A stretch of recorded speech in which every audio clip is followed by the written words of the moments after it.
lugar dos homens na cultura do cuidado, né? Eu acho que esse lugar ele está meio perdido, enfim, os homens não sabem qual é esse lugar, as mulheres entendem uma coisa, os homens entendem outra, né? E eu acho que a Paulinha pode começar a debater um pouco isso com você. Produção, bota a Paulinha no vídeo, vamos fazer o EAD da Paulinha aqui. Na verdade é GAD, né? Geniosa à distância. Olá, pessoal da JGTV. Lincoln, antes de tudo, queria dizer que é uma alegria poder participar, mesmo que à distância, num tema tão relevante, tão importante na sociedade nos dias de hoje. Fiquei muito contente de saber das suas iniciativas e que elas se multipliquem. Infelizmente, eu não pude estar hoje aí presente. Já deixo um abraço para as minhas queridas que sempre me acompanham e todo mundo que está acompanhando a JGTV. Bom, a minha pergunta é a seguinte. A gente sempre associa o cuidado, geralmente, a uma ação a outra pessoa. Mas o cuidado também tem a ver com a nossa formação de identidade, criação de vínculos e também até pode fazer sentido no nosso projeto de vida.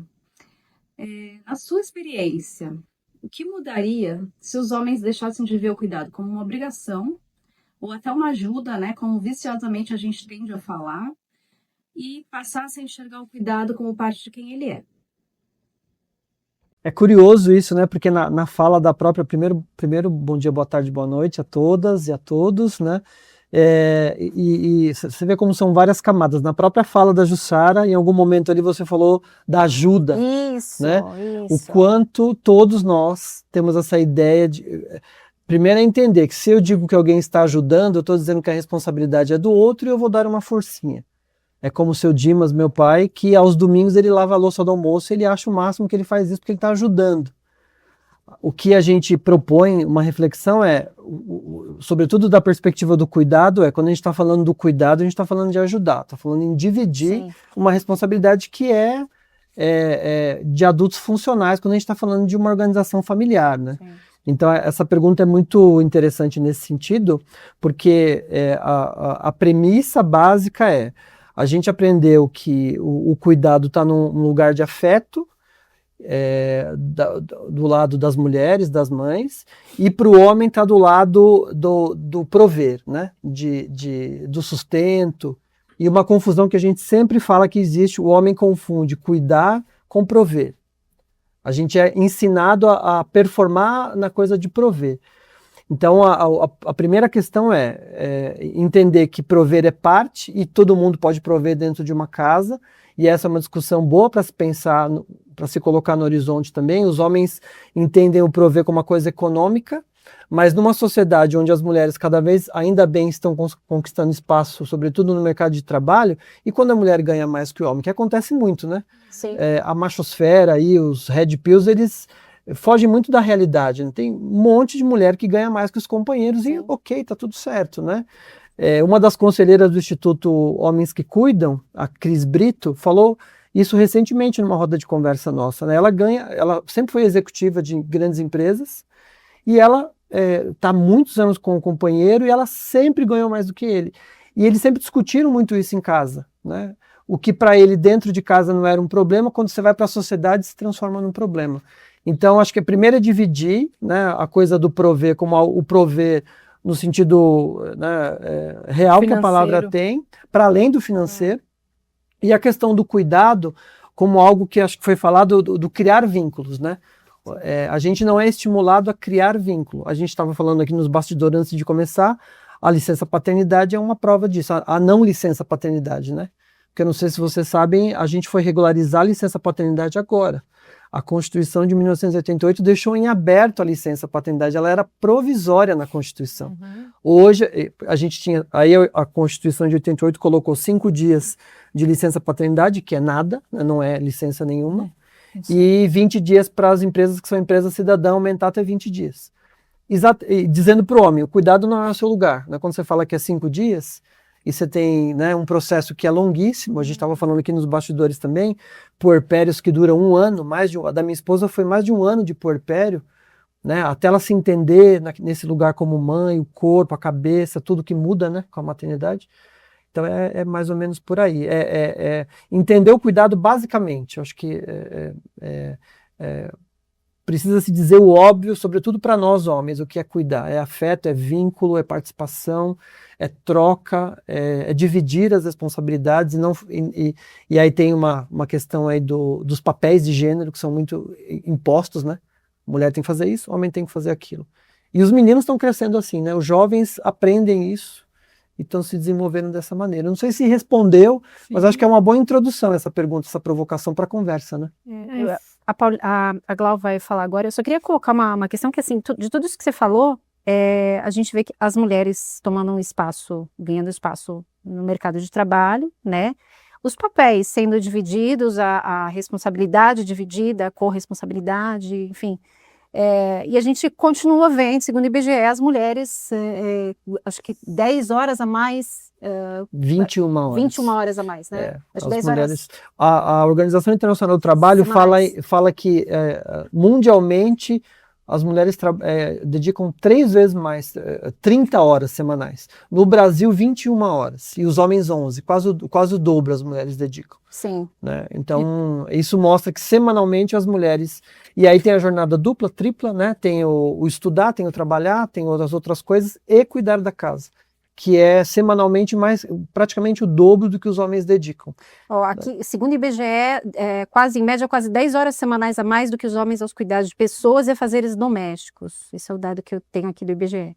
É loucura, né? Quer dizer, tudo muda, mas a sobrecarga continua sendo feminina, inclusive, né? tem pesquisas também que enfatizam o que ele falou, que tem mais de 80% dos lares são chefiados pelas mulheres. 11 milhões de mulheres que são chefes de família hoje no Brasil, e que, portanto, para as que têm filhos, a fonte de renda é só delas, e 5 milhões de crianças que não têm o nome do pai no registro.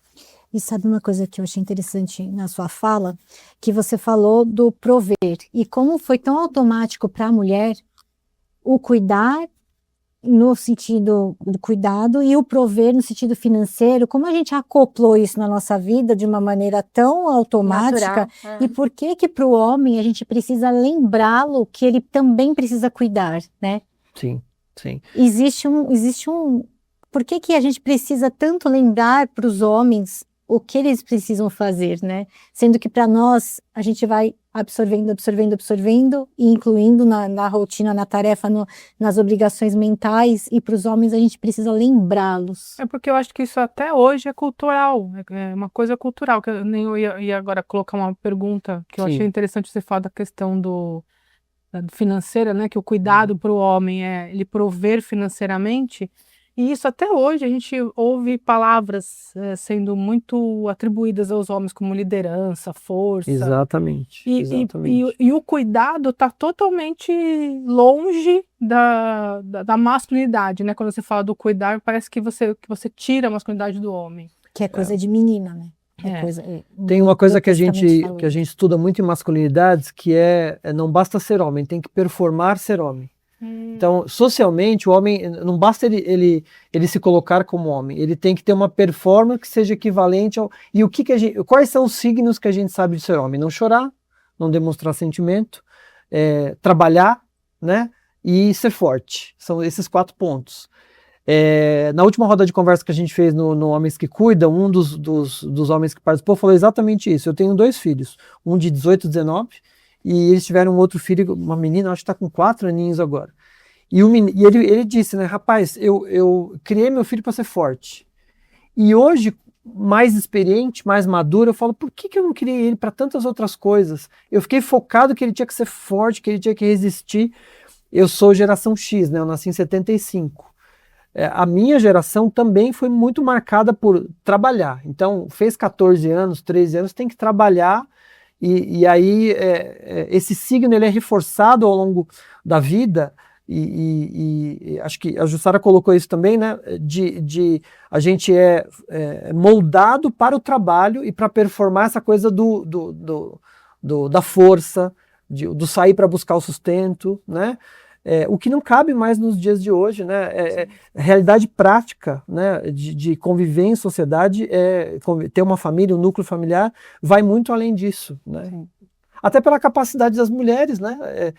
O quanto não pensar nisso coloca as mulheres num lugar de desvantagem no mercado de trabalho, em disputar o mercado de trabalho, porque se o cuidado é só dela, e vocês falaram de economia do cuidado anteriormente, que é meu tema preferido, né?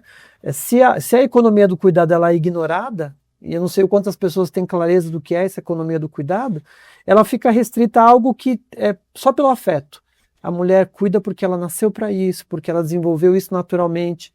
E é uma grande falácia isso, né? Cuidado se aprende, né?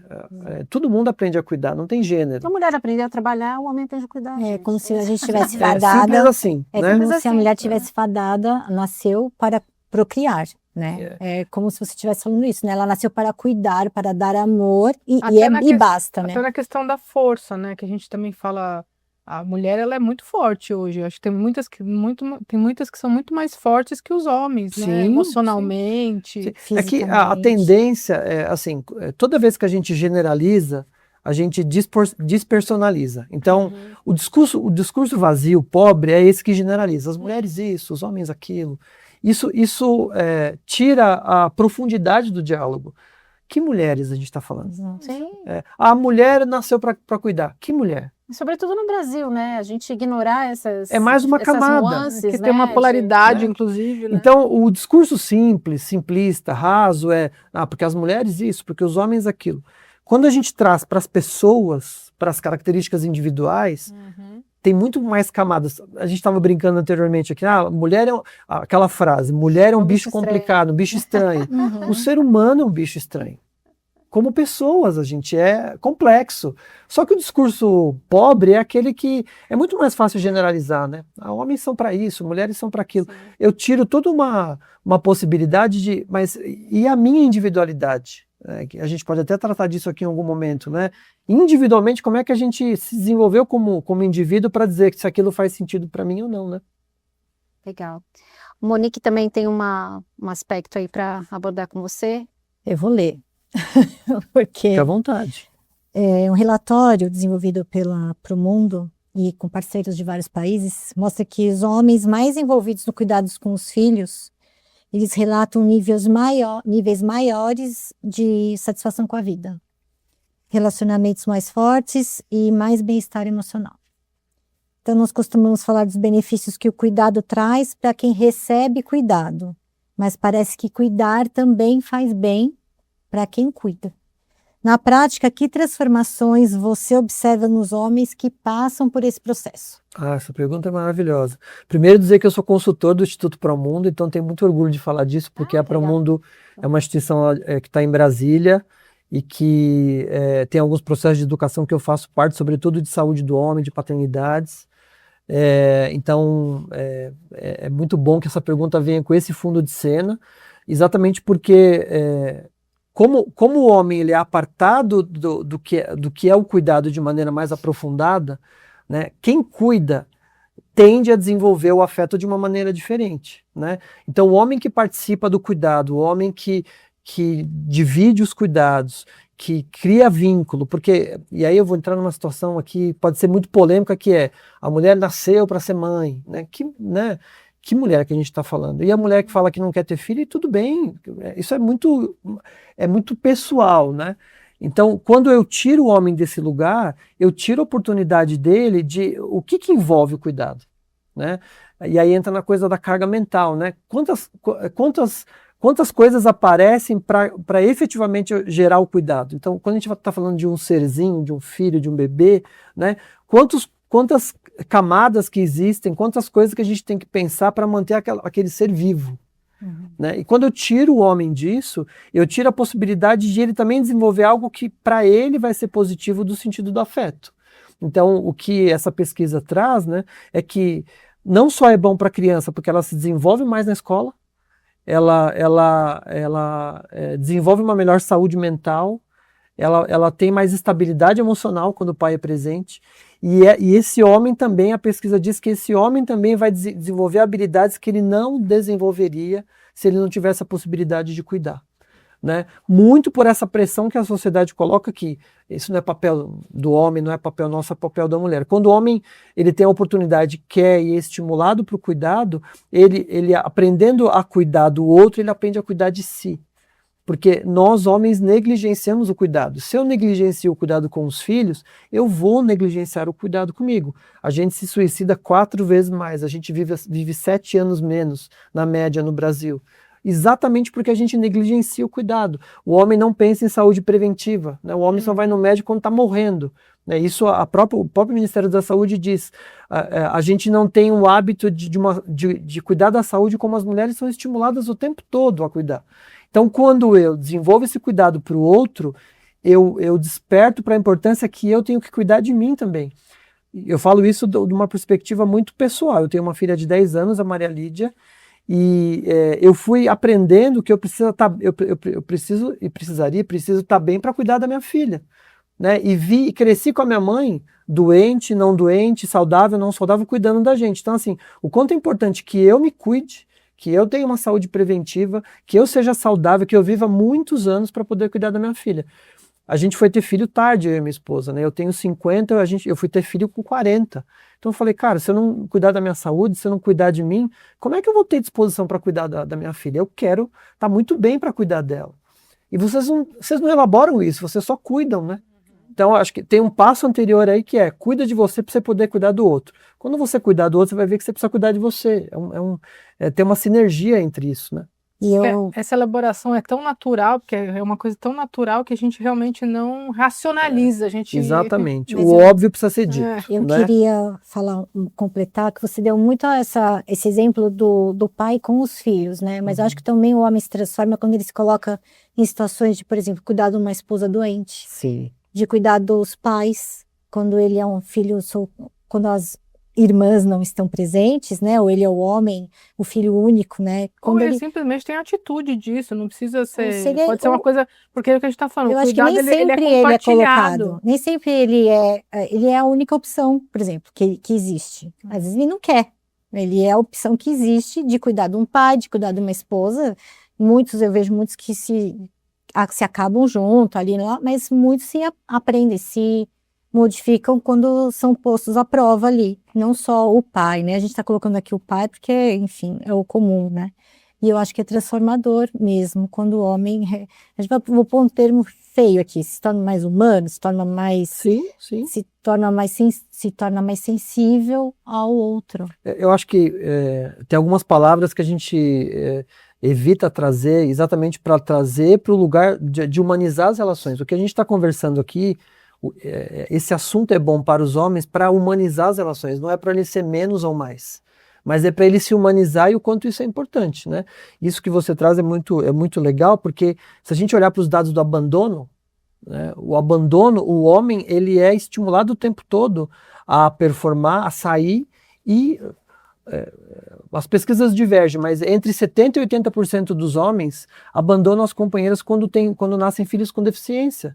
Entre 70% e 80%. Né? Acho que 80% é nos casos de filhos com autismo. Os caras vão embora. E isso aí é papel da mãe. Né? Sistema prisional, 92% dos homens do sistema prisional brasileiro são de homens.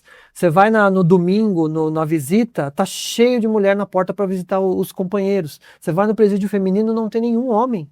A gente entende que esse cuidado não é algo que é estimulado, então não é para mim. Né? Pelo contrário, a gente vê no sistema prisional mulheres que se relacionam com outras mulheres lá dentro, que entraram heterossexuais, se relacionam com outras mulheres porque os homens abandonam essas mulheres e quando elas saem do sistema prisional, elas voltam a ser heterossexuais. Eu não estou generalizando, estou dizendo que existem casos assim, porque o homem entende que aquele não é o lugar dele. Os homens se separam junto dos filhos. As mulheres não concebem essa ideia. Né? Eu não separei do meu companheiro, eu separei do meu companheiro, não separei do meu filho. Os homens, né, entendem que tudo bem se separar da mulher e dos filhos, porque o papel da mulher é cuidar. Eu acho que esse lugar do abandono, né, é muito forte. Me veio uma dúvida agora sobre isso, porque a gente, alguns anos atrás, por exemplo, a gente falava muito pouco sobre guarda compartilhada. Hoje isso é um assunto até muito mais comum. Sim. Quando existe um divórcio, tem muito mais pedidos de guarda compartilhada. Então a gente vê que a participação do pai, ela é um pouco mais ativa hoje. Mas por que, mediante a esse fato, por que a gente tem um retrocesso também, um aumento dessa coisa da masculinidade mais tradicional e que traz essa coisa mais... Eu não queria usar a palavra red pill, mas eu não consigo achar outra agora. Sim, assim, isso é uma discussão, aqui, podcast de 3 horas, né? Eu sei que a gente não tem tempo, mas o que eu entendo, para tentar sintetizar o que você traz, que é muito importante, é assim, né? A gente tem uma estrutura social que favorece, né, que os homens se abstenham, se apartem de coisas que são atribuídas como o papel das mulheres, né? Socialmente, isso é colocado em todas as camadas sociais, no trabalho, na família, na sociedade como um todo, né? Então a gente vê muitos casos onde essa responsabilidade ela não é compartilhada, né? Uhum. Então eu diria que tentando resumir para não aprofundar, o que a gente entende é que quando a gente está falando dessas masculinidades, a gente está falando de manter um modelo de privilégio. Existe um livro que eu gosto muito que chama Crise da Masculinidade, do Francis Dupont-Derry. O tema é a crise da masculinidade, mas esse educador vai dizer o seguinte: ao longo da história da humanidade, nós homens produzimos essa crise. Não que necessariamente ela exista. Toda vez que o homem vê os seus privilégios em risco, ele diz que a masculinidade está em crise. Eu adoro essa perspectiva dele, porque para mim faz muito sentido. Toda vez que o homem se sente... Quem que gosta de perder privilégio? Ninguém gosta. Os homens são criados, nós homens somos criados para manter privilégios. Então quando eu digo que ele tem que dedicar mais tempo para os filhos, mais tempo para a família, que ele tem que tirar licença dividida com a companheira, e que ele tem que dividir essa carga mental, que ele tem que dividir a responsabilidade, o que socialmente nunca foi atribuído a ele fala, poxa, mas ele se vê perdendo esse privilégio. Então, eu acho que essa crise da masculinidade, ela eu entendo e eu concordo com a perspectiva do Francis Dupont-Derry. Ao longo da humanidade, a gente tem momentos cruciais onde essa crise... E hoje eu acho que essa tal da machosfera, esses grupos red pills e tal... E que tudo bem de falar deles, porque a gente quer chamar eles para conversa. O problema é quando não se conversa, né? O duro é que essa galera não quer conversar, eles querem colocar certezas. Eu não tenho certeza de nada da vida. Os caras não querem conversar, só querem dizer o que eles acreditam que está certo, aí fica difícil. Mas acho que essa crise da masculinidade, né? Eu acho que é isso. É a gente entender que... Vamos discutir privilégio?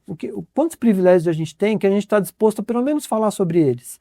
Né? E o quanto essa crise ela é produzida todas as vezes que está avançando a pauta das mulheres, os homens vêm com essa coisa de nossa, estamos sendo, né, perseguidos, o homem, falou do Casarré, né? O modelo do homem tradicional, né? Exatamente porque vê em risco os privilégios que a gente teve durante a história da humanidade toda, né? A gente vê isso, né? Vê uma crise por perda de privilégio, esse retorno, tentativa de retorno para uma masculinidade tradicional, mas a gente também vê os homens um pouco cansados do modelo, né? E aí no sentido de estar perdido, realmente, nesse momento que a gente está vivendo, nessa transição que a gente está vivendo para uma questão do cuidado maior, para uma divisão de uma corresponsabilidade maior, enfim. Tem um vazio de referência, né? Eu acho que você, mais que ninguém, sabe disso. Agora, o que tem chegado para você no Instituto com relação a esse cansaço dos homens? Porque esse modelo, ele não beneficia também, né, este homem, né? Porque ele, como a gente colocou aqui, a Glaucia colocou, você também falou, ele tem que ser forte, ele tem que prover, ele tem que... É bastante coisa nas costas de um homem, né? E de uma forma que ele não pode demonstrar nenhum tipo de vulnerabilidade, também não pode dividir o seu papel, né, com ninguém, né? Muitas camadas, né? Eu sempre tenho muito cuidado de falar sobre isso para não entrar numa coisa fácil do coitadismo, coitado dos homens. Não é sobre isso. Não é né? sobre isso, mas assim, é uma dor real, né? Sim, sim. É bom que a gente diga, existe uma dor, né? Daqui, a pessoa fala, feminista odeia homem, feminista mete pau em homem, enfim. Não, a gente entende essa perspectiva, né? Dessa transição que eles estão vivendo, né? Assim como a gente também quer modificar o modelo e a gente passou por uma transição e também vem aqui, né, sobrecarregada, também tentando ali compor, melhorar a situação, enfim, os homens também estão nesse lugar, né? Tem uma pesquisa do Instituto Papo de Homem, recente agora, uma pesquisa chamada Meninos. Não sei se vocês viram isso, do Instituto Papo de Homem, que é uma grande referência para nós, já está aí na estrada faz tempo, né? Eu admiro muito o trabalho deles. Nessa pesquisa, eles entrevistaram 11 mil meninos e jovens da América Latina toda, se eu não me engano, 11 mil. 6 de cada 10 meninos dizem que não tem uma referência positiva de homem. 6 em cada 10. E que procuram essa referência positiva.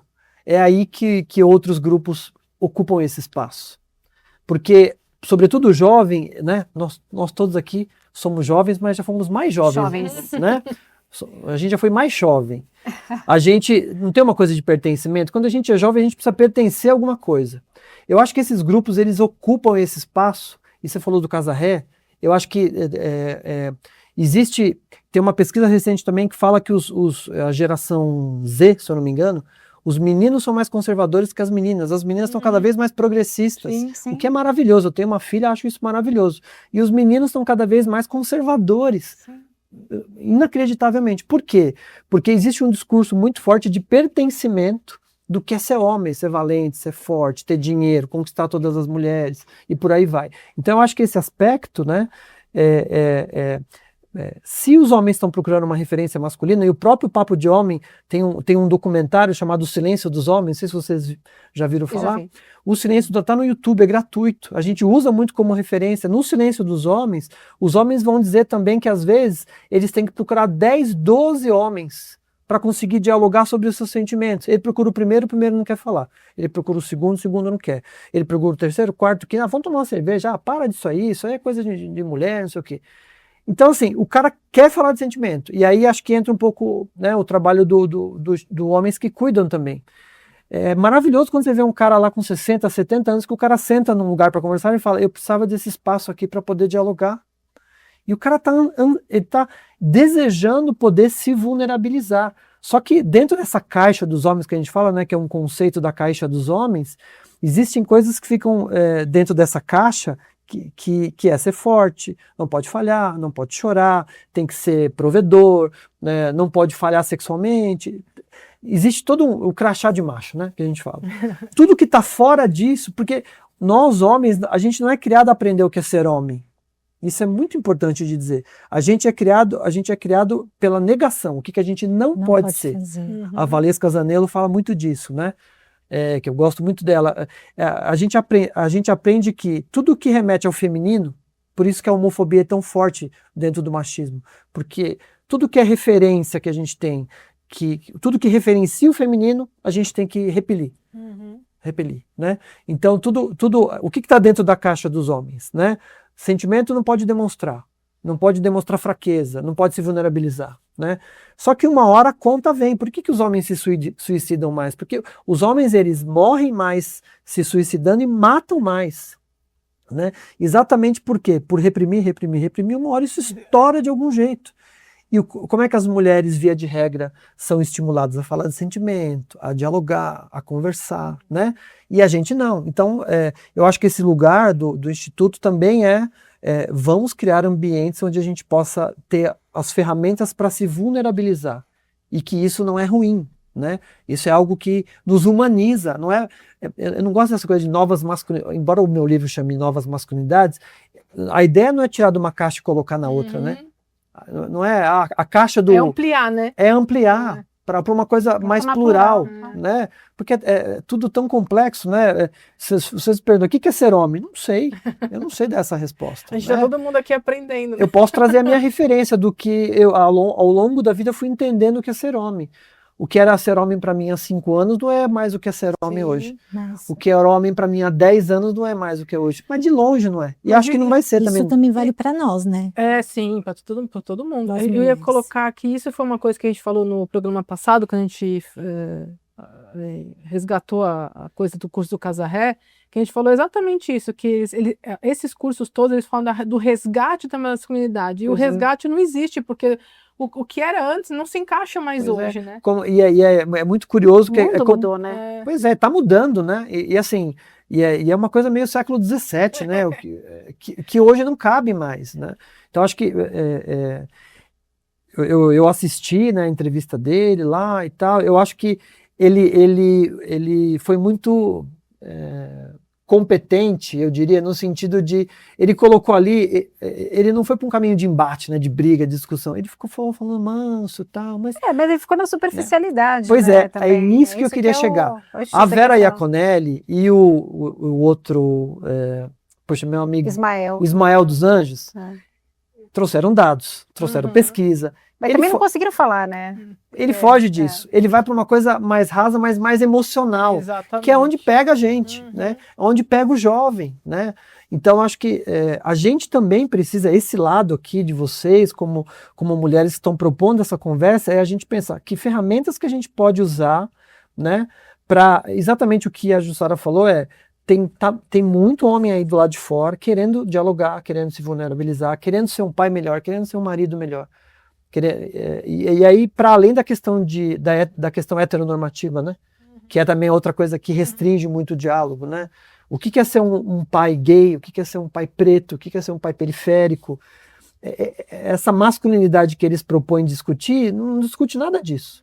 É só o que o homem não pode ser. Ele não pode ser mariquinha. De novo, generaliza né? tudo, Ele né? tem Porque- ele tem que ser o cabeça da família, a mulher tem que isso, aquilo. Então, assim, tira uma possibilidade de discutir algo que é complexo, né? Eu coloco só atribuindo um relato pessoal, assim, o que você falou da questão geracional. Eu tenho um pai de 90 anos e que eu tenho conversas com ele. Ele é um cara, um homem de 90 anos com um monte de raízes aí, Geração né? baby boomer. E eu tenho conversas com ele super bacanas que eu não consigo ter com meninos mais jovens da minha família, assim, que realmente estão numa, Que ótimo isso. Numa caixinha, né? numa radicalidade Sim, que. sim. E eu sou eu sou temporona, né? Na verdade, eu tenho idade para ser neta do meu pai. Então, além de tudo, além de ser a mais nova, a mais progressista, eu tenho uma questão geracional também Sim, muito grande sim. com meu pai, assim. Então, a gente tem conversas maravilhosas, assim, é muito legal. Bacana. Gente, eu acho que uma reflexão importante desse bloco foi exatamente o que a Gal colocou, né? A gente precisa sair da tarefa, né, da ajuda e transformar, da ajuda que eu coloquei no começo do programa, e transformar em atitude, e ser parte essencial de quem o homem é, né? O cuidado ser parte essencial de quem o homem é e venha Pode a se ser, né? tornar, pode ser, enfim. Pode se tornar.